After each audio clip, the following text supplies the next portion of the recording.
welcome back to my film and TV channel. Hope you're all staying safe and well. We're looking at an animation today, but it's a supernatural horror comedy film.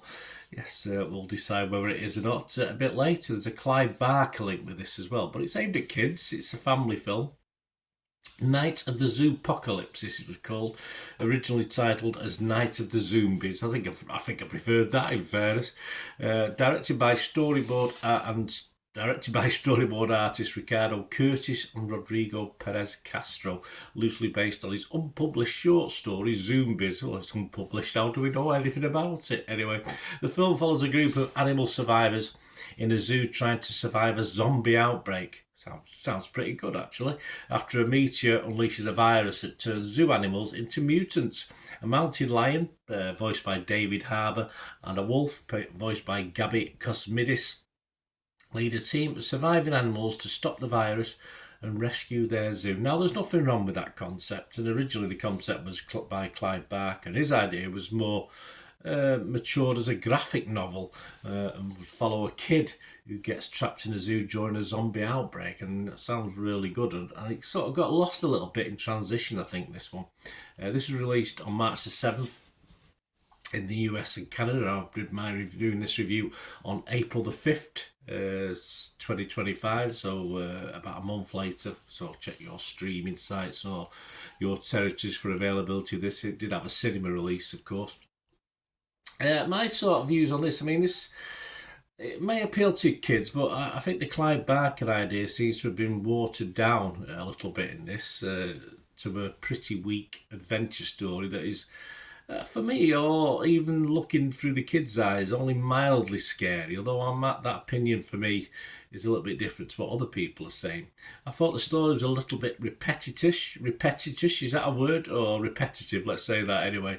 Infected creatures chasing the non-infected in an enclosed space of a zoo. Yes, never leave the zoo, the confines of the zoo for this one. So it all got a little samey for me. The story just got a bit bland.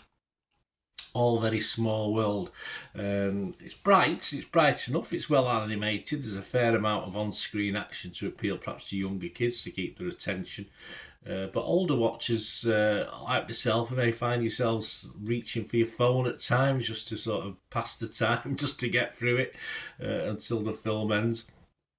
As a cinema experience, as I said, it's bright, it's breezy, it's loud, but yeah, it's one of those things that even younger kids may grow a little bit bored at times, and it might be a better watch at home when the kids can go off for 2 or 3 minutes, do something else, come back and watch a bit more of it, stuff like that. But it didn't really work for me as a sort of screen experience.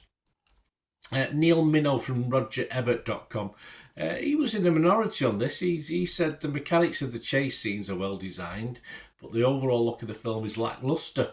The characters are thinly imagined and the dialogue is oddly obscure. Whether our heroes or the baddies, there's just not that much that's that interesting about the characters for me.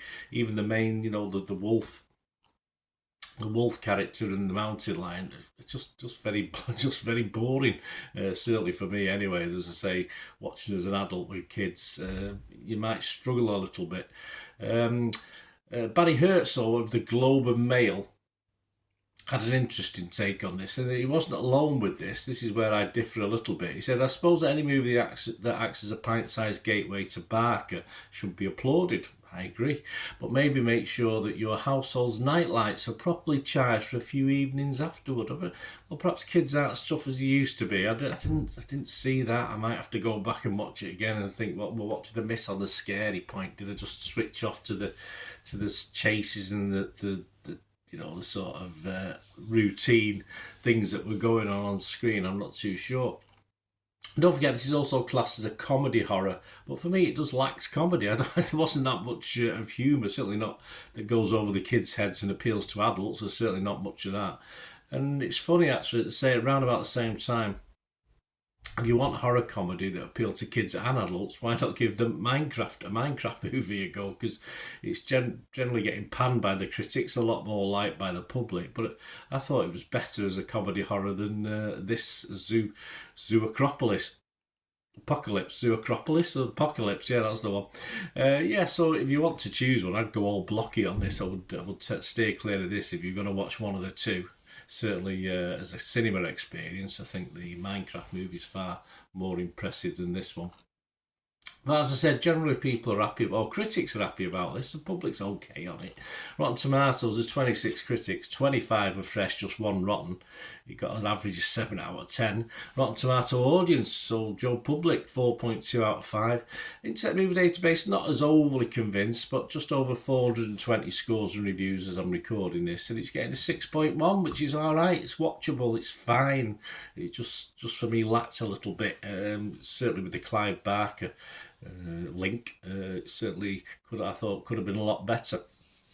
My scores on this, I was fresh on Rotten Tomatoes, I was positive on Metacritic, but I'm just giving it my bare watchable figure. I'm just going to give it a standard 6 out of 10 because I just thought it did lack something. As I said, a lot of people thought it'd be scarier for the kids than I did, but perhaps I'm a bit long in the tooth. But my kids, when they're little, I don't think would have been worried about putting night lights on after watching this. Let's put it that way. But let me know what you think, guys, in the comments. It'd be great to hear your views.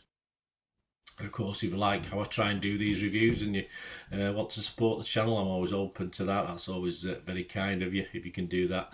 And there are ways to do that. All you have to do is keep watching and listening. Ways to help me out, guys. If you watch the ads, if the ads on this YouTube ads, that helps in a very little way, but it all helps. All watch the pennies and pounds look after themselves, they say, don't they? Or the pennies or the 10p's look after themselves. But if you watch the ads or follow the links on the ads as well, that's always a nice way to support the channel. If you sort of hang on for it, I've done that. I watched other people's and followed the ads, just something I fancied, which does happen from time to time.